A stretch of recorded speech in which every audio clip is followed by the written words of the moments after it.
Welcome to the world of matter. Have you ever wondered what matter is and how is it classified? Everything around us is matter. From the air we breathe to the objects we touch.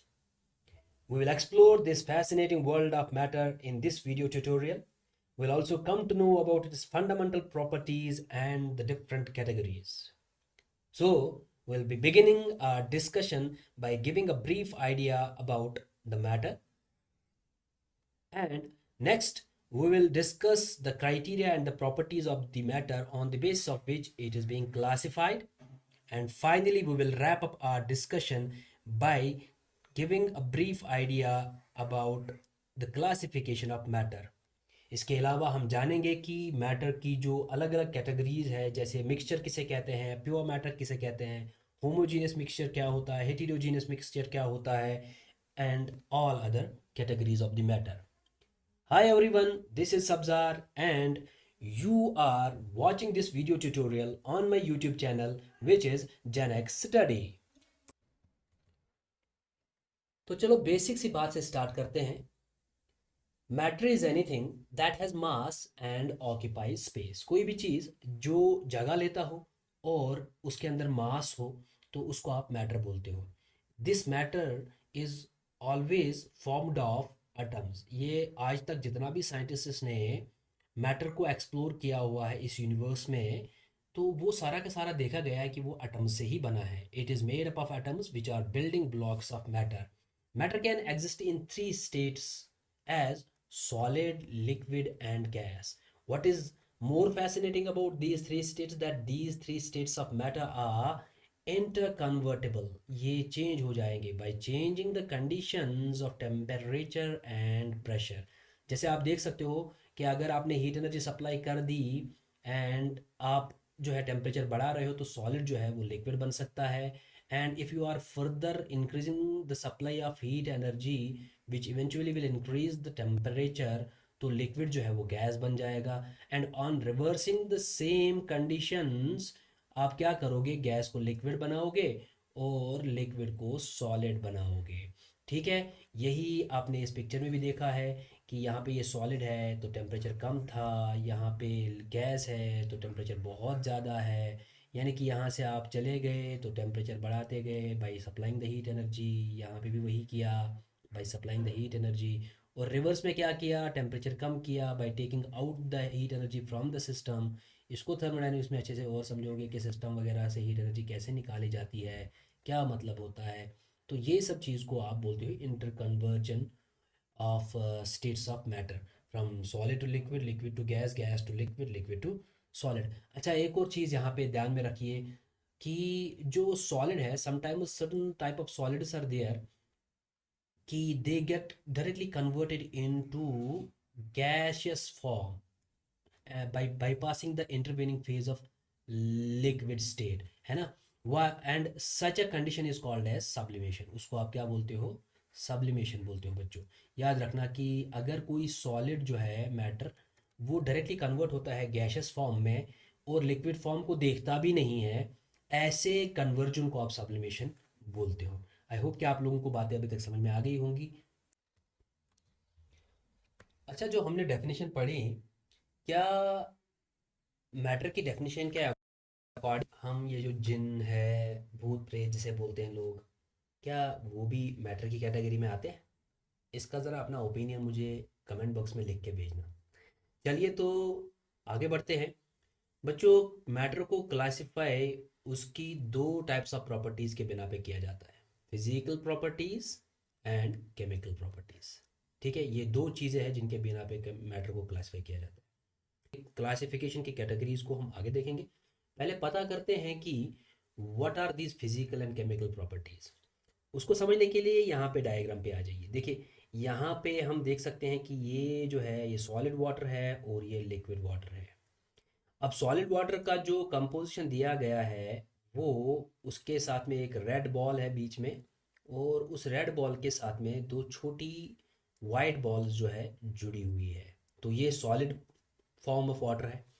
वही जब आप इसके liquid form पे आ जाओगे, जो change हो गया है, लिक्विड स्टेट में आ गया है, तो अभी भी आप वही देखोगे, एक रेड बॉल है. ठीक है, रेड बॉल है और जिसके साथ में दो वाइट या ग्रे वाइट में जो है बॉल, छोटी बॉल्स जुड़ी हुई है। यानी कि कंपोजिशन अभी भी सेम है, यही है, बस एक फॉर्म चेंज हुआ है, यहाँ पे सॉलिड था और यहाँ पे लिक्विड है। ज़रा देखिए, इसको लिखा हुआ है physical change, solid form of water becomes liquid form. ठीक है ना, solid form of water becomes liquid form. Composition does not change because particles are the same. अभी भी पार्टिकल सेम है, ये देख लीजिए, यहाँ पे भी पार्टिकल वही है, यहाँ पे भी पार्टिकल वही है, यानी कि यहाँ पे भी H2O ही था और यहाँ पे भी H2O ही है। तो इसको आप फिजिकल चेंज बोलते हो। ठीक है ना। अब ज़रा इधर आ जाइए, यहाँ पे इन्होंने इसी वाटर की एक और चेंज कराई है, और वाटर का यहाँ पे कैसे चेंज कराया हुआ है, इलेक्ट्रोलिसिस की हुई है। ठीक है ना। इलेक्ट्रोलिसिस की वजह से अगर आप देखोगे, जो वाटर का जो मॉलिक्यूल था पहले जो हमने देखा, जो रेड बॉल से बना था और उसके साथ में दो वाइट बॉल्स छोटी जो है या ग्रे बॉल जो है अटैच थी। लेकिन यहाँ पे आप देखोगे कि जो ग्रे जो बॉल्स है छोटी, वो अलग अलग होके खुद से जुड़ गई हुई है, और जो है वो जो है रेड बॉल जो है वो खुद से आपस में जुड़ गई है।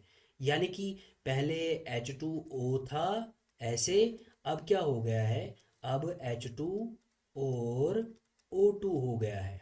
ठीक है ना। तो इसको आप बोलते हो chemical change. Electric current decomposes water, यहाँ पे देख लीजिए, केमिकल चेंज में electric current decomposes water into different substances, hydrogen and oxygen. Composition does change because particles are different. तो इससे हमें पता चलता है, अब वही यहाँ पे लिखा हुआ है, physical properties are those that a substance shows. Physical properties are those that a substance shows by itself without changing into or interacting with another substance. Some physical changes or properties are color, melting point, electric conductivity and density. जैसे कि liquid water था solid, solid था ice. ठीक है। तो वो जो है सॉलिड वाटर है, इसको लिखता हूँ मैं सॉलिड वाटर, वो लिक्विड वाटर बन गया। ठीक है ना, लिक्विड वाटर बन गया, लेकिन अभी भी वाटर है। और फिर उसके बाद जो है गैस बन गया, गैस, इसको हम लिखेंगे वेपर, है ना, अभी भी वाटर ही है। तो यहाँ पे भी H2O, यहाँ पे भी H2O, और यहाँ पे भी H2O, तीनों जगहों पे कंपोजिशन अभी भी सेम है, फिजिकली चेंज हुआ है, सॉलिड, लिक्विड और गैस। अच्छा, यहाँ पे एक क्वेश्चन बनता है, ये मैं आपके लिए छोड़ता हूँ, आप प्लीज़ इसका भी जो है कमेंट सेक्शन में मुझे लिख के भेजिएगा कि क्या डिफरेंस होता है बिटवीन गैस एंड वेपर। ठीक है।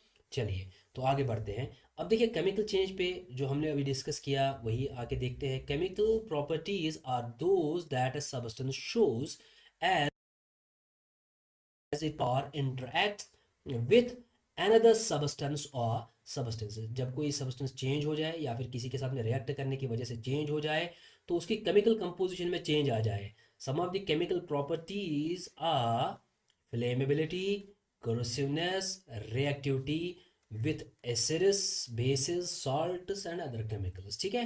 तो इसको आप केमिकल चेंज बोलते हो। जैसे कि आपने देखा अभी अभी कि हम ये जो है डायग्राम में क्या देखा हमने कि H2O की जब इलेक्ट्रोलिसिस की गई, ठीक है ना, इलेक्ट्रोलिसिस किए गए की गई, ठीक है, तो क्या हुआ, वहाँ से H2 गैस निकला और O2 गैस निकला। अब देखो इसका नेचर देखो, ये क्या है, अगर आप देखोगे तो ये लिक्विड फॉर्म में जो है आ, आग बुझाता है। ठीक है ना। जब गैस, हाइड्रोजन गैस में जो है आग लगती है, गैसेस फॉर्म में है। और जबकि ऑक्सीजन जो है, ऑक्सीजन ऐसी चीज़ है जो आग लगाने में हेल्प करता है, टोटली डिफरेंट हो गया नेचर। और जब ये चेंजेस आ जाए तो इन चेंजेस को आप केमिकल चेंजेस बोलते हो। तो आइए आ जाते हैं नेक्स्ट पॉइंट पे। बच्चों, मैटर को हमने अभी अभी देखा कि it is being classified on the basis of its physical properties. ठीक है ना, फिजिकल प्रॉपर्टीज और on the basis of its chemical properties, ये अभी हमने देखा। अब जो फिजिकल प्रॉपर्टीज के बिना पे जो है प्राइम जो क्लासिफिकेशन है वो इन होती है सॉलिड्स, लिक्विड्स एंड गैसेस, ये प्राइम तीन है। इसके अलावा दो और भी है, जिसमें से एक है प्लाज्मा, और एक और है जिसे कहते हैं बोस आइंस्टीन कंडेंसेट। बच्चों लेकिन ये दोनों plasma and boss Einstein condensate आपके सिलेबस के स्कोप में नहीं है, तो इसलिए हम डिस्कस भी नहीं करेंगे। चलिए आगे बढ़ते हैं। केमिकल प्रॉपर्टीज़ के बिना पे आप जानते हैं कि इसको दो कैटेगरीज में क्लासिफाई किया गया है। एक होता है प्योर मैटर, ठीक है जी, और दूसरा है मिक्सचर। दोनों के अपने टाइप्स है, दोनों के जो टाइप्स है वो भी हम डिस्कस करेंगे आगे क्लास में। So, on the basis of its physical state, under ordinary conditions of temperature and pressure, matter is classified into solid, liquid, and gas. So, what are those unique features of solids, liquids, and gases which distinguishes them from one another? तो चलिए पता करते हैं। देखिए पहले तो हम shape और वॉल्यूम की बात करते हैं। शेप एंड वॉल्यूम, ठीक है। Solids are the substances which retain the fixed shape and volume, यानी कि इनकी शेप भी कांस्टेंट रहती है और वॉल्यूम भी। और कंट्रेरी टू दैट, अगर आप लिक्विड्स की बात करेंगे, they can retain the fixed volume, ठीक है, but they can not retain the fixed shape. इनके पास शेप जो है चेंज होती रहती है। And you can observe that when you are transferring liquid material from one container to another container and it acquires the shape of the container accordingly, ठीक है ना। तो ये शेप अब यहाँ पे देख लीजिए, इसको इस डायग्राम से देख लीजिए। यहाँ पे अगर आप देखेंगे तो इसने जो है इसकी शेप जो है यही रहेगी, चाहे कि आपने इसको कंटेनर में डाला है लेकिन कंटेनर की शेप एक्वायर नहीं की। लेकिन जब आपने इसको हीट दे के चेंज किया लिक्विड फॉर्म में, तो इसने शेप जो है कंटेनर की, फ्लास्क की एक्वायर कर ली है। तो ये शेप शेप जो है चेंज हो गई। और जब आप इसको गैस फॉर्म में कन्वर्ट करते हैं तो वहाँ पे भी इसने अपनी शेप कंटेनर के हिसाब से बना ली, लेकिन वॉल्यूम भी फिक्स नहीं रखा, ठीक है ना। तो जहाँ पे गैस की बात आती है, they can not retain the fixed volume, है ना, और they can not retain the fixed shape. दोनों ही फिक्स नहीं रहते हैं, ये जो है चेंज होते हैं। It acquires the volume of the container, it acquires the shape of the container, as you can see here in this diagram, ठीक है जी। अच्छा आगे बात करते हैं कि इंटरमॉलिक्यूलर फोर्सेस जो होते हैं, इनके inter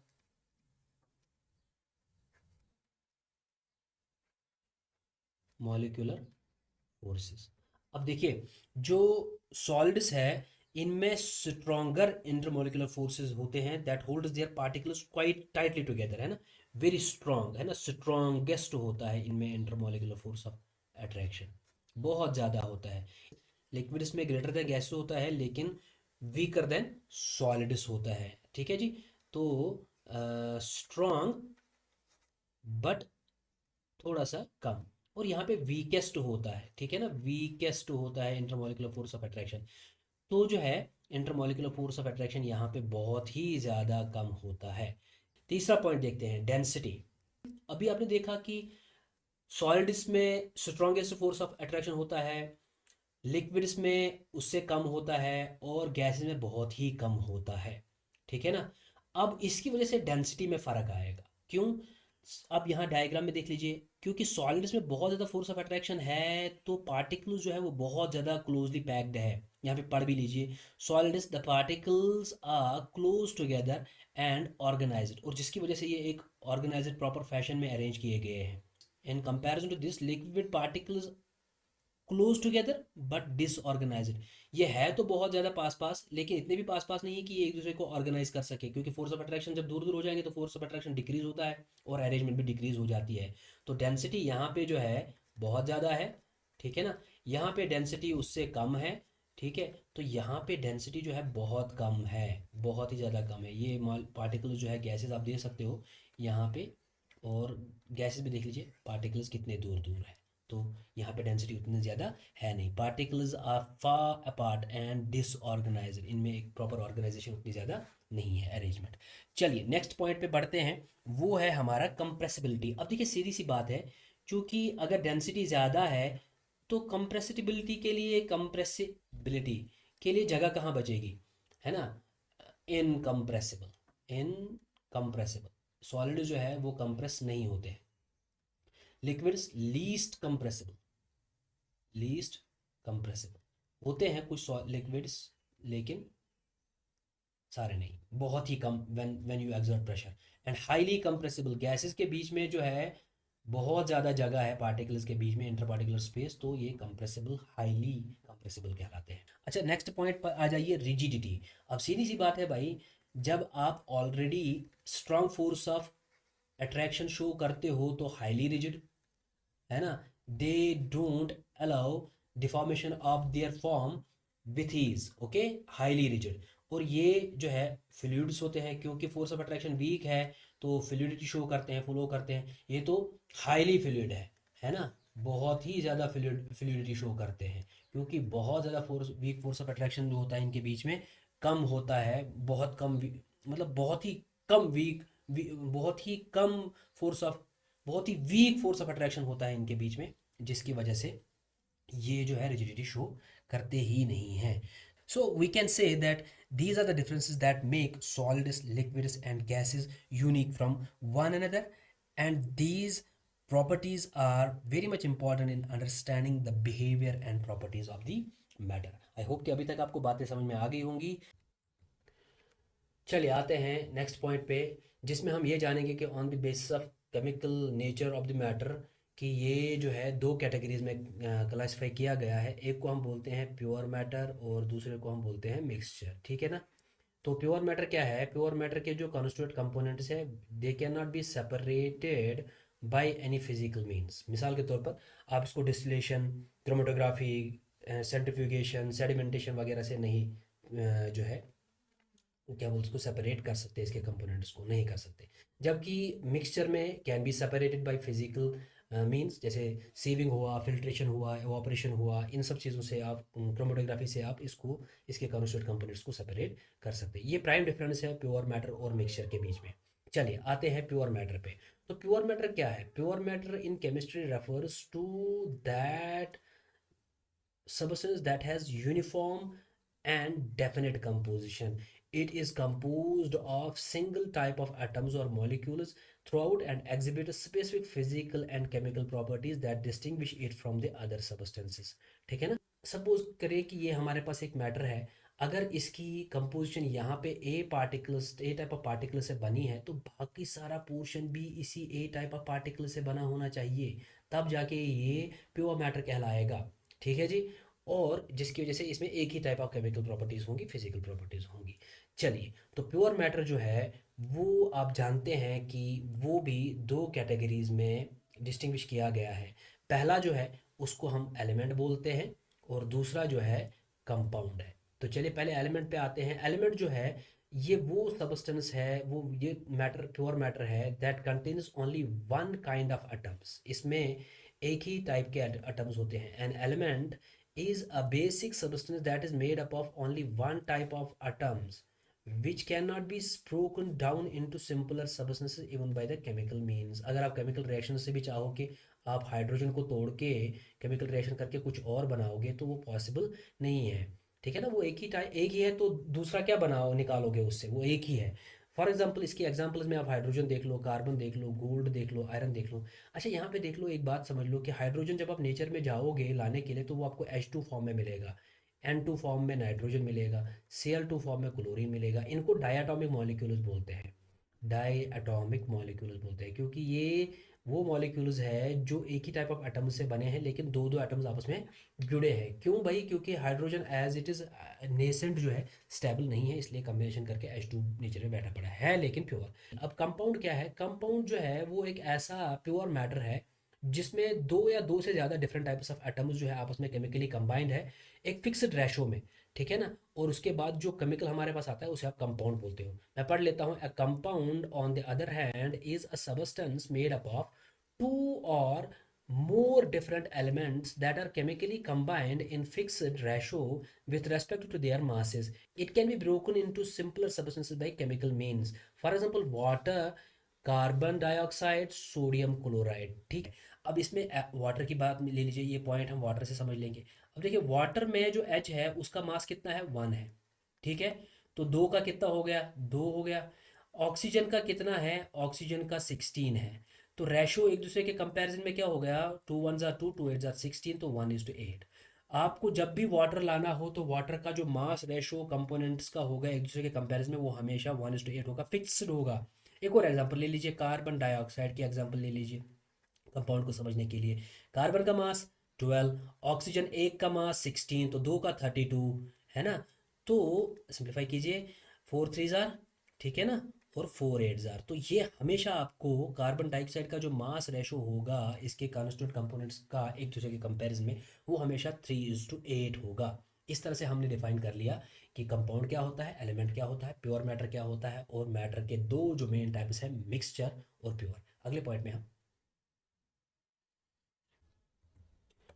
okay, let's move to the next point, and our next point is mixtures. Mixture हम ऐसे मैटर को कहते हैं जिसमें दो या दो से ज़्यादा केमिकल कंपोनेंट्स आपस में फिजिकली जुड़े तो होते हैं, एसोसिएट करके बैठे होते हैं, लेकिन केमिकल कॉम्बिनेशन में नहीं होते हैं, क्योंकि अगर केमिकल कॉम्बिनेशन में होंगे तो फिर उनकी आइडेंटिटी एक ही होगी, वो एक ही कंपोनेंट बनेगा, एक ही सब्सटेंस बनेगा। तो हम कह सकते हैं in chemistry a mixture is a combination of two or more substances which are not chemically combined. They can be separated by physical means because each substance in the mixture maintains its own chemical and physical properties. ठीक है जी, ये ध्यान में रखना है कि mixture में क्या है कि जब दो या दो से ज़्यादा केमिकल कंपोनेंट्स आपस में मिलते हैं तो वो फिजिकली एसोसिएट होते हैं, केमिकली नहीं। इसलिए जो है हर एक कंपोनेंट मिक्सचर में अपनी फिजिकल और केमिकल प्रॉपर्टीज़ को रिटेन करता है। यही वजह है कि आप इनको फिजिकल मेथड से, टेक्निक से सेपरेट आउट भी कर सकते हो इनके कंपोनेंट्स को, ठीक है ना। तो यहाँ पे भी लिखा हुआ है मैंने, can be separated by physical means. जैसे कौन सा, आप इनकी सीविंग करो, फिल्ट्रेशन करो, एवापोरेशन करो, क्रोमेटोग्राफी करो, सेंट्रीफ्यूगेशन करो, ठीक है, सेडिमेंटेशन करो, ये सारे के सारे जो है फिजिकल मेथड्स हैं जिनके थ्रू आप मिक्सचर्स के कंपोनेंट्स को सेपरेट कर सकते हैं। अब इसकी एग्जांपल्स में देख लीजिए, जैसे अलॉयज लाइक ब्रोंज जिसमें कॉपर और टिन होता है, मिक्सड किया होता है। ब्रास में जिंक और कॉपर होता है। आयरन में स्टील होता है, स्टील में आयरन होता है। Milk, tea, soil, all these are actually mixtures. अब देखो मिक्सचर भी दो टाइप का होता है, एक तो होता है होमोजीनियस मिक्सचर और दूसरा होता है हेटेरोजीनियस मिक्सचर। अब होमोजीनियस मिक्सचर क्या है, इसमें जो प्राइम कंडीशन है होमोजीनियस होने के लिए वो ये है कि uniform through out it is composition. अब इसको समझने के लिए मैं आपको यहाँ पे एक मिसाल दे देता हूँ। सपोजली मेरे पास एक वाटर गिलास, एक गिलास ऑफ वाटर है जिसमें मैंने शुगर मिलाया हुआ है, ये शुगर सॉल्यूशन है, ठीक है ना, ये शुगर सॉल्यूशन है। ठीक, क्या ऐसा हो सकता है कि अगर मैंने यहाँ से वाटर लिया, टॉप से वाटर लिया, और मैंने यहाँ बॉटम से भी वाटर लिया, इसका एक चम्मच ऊपर से, वो एक चम्मच टॉप से और एक चम्मच बॉटम से, क्या इसमें जो चीनी की कंसंट्रेशन होगी वो यहाँ से चीनी की कंसंट्रेशन डिफरेंट होगी? मतलब बॉटम में कम चीनी होगी और टॉप में ज़्यादा चीनी होगी? नहीं, ऐसा नहीं है।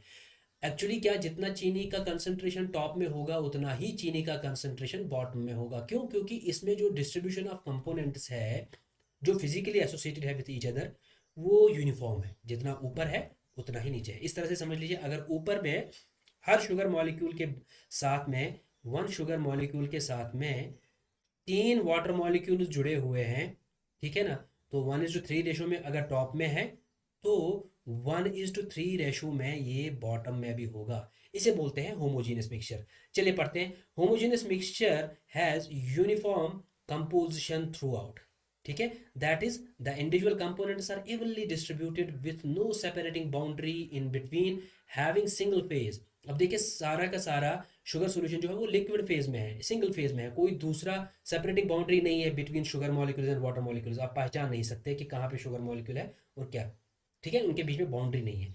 On contrary to this heterogeneous mixture फिर क्या होता है? Heterogeneous mixture is having uneven composition and the individual components are not evenly distributed.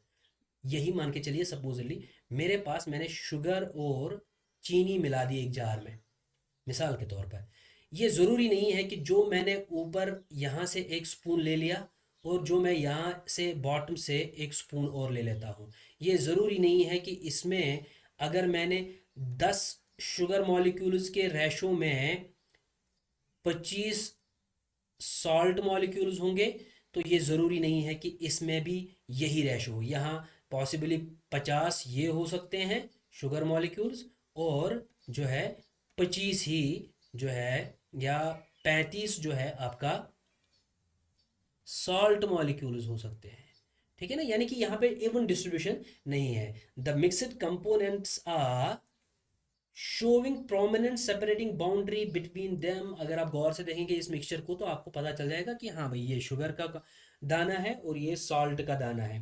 For example, इसके लिए एग्जांपल आपको सेपरेटिंग बाउंड्री जहाँ पे मिलेगी, oil in water, soil particles in muddy water, ठीक है ना, तो वो सीधे सीधे दिख जाते हैं उसमें कि सॉइल पार्टिकल्स, अगर आप इसको, और ये फिजिकली आप इनको जो है, ये फिजिकल मेथड से आप इनके कंपोनेंट्स को सेपरेट कर सकते हो, ठीक है ना। तो नॉन यूनिफॉर्म कंपोजिशन होती है। अच्छा, एक और चीज़ जान लीजिए कि जो होमो हेटेरोजेनस मिक्सचर है इसका एक और टाइप है जिसे हम बोलते हैं सस्पेंशन। अब सस्पेंशन क्या है? सस्पेंशन एक ऐसा मिक्सचर है जिसमें सस्पेंडेड पार्टिकल्स का साइज जो है वो 1 माइक्रोमीटर से ज़्यादा होता है। एक और होता है इसका जिसको हम बोलते हैं कोलाइड, ठीक है, कोलाइड।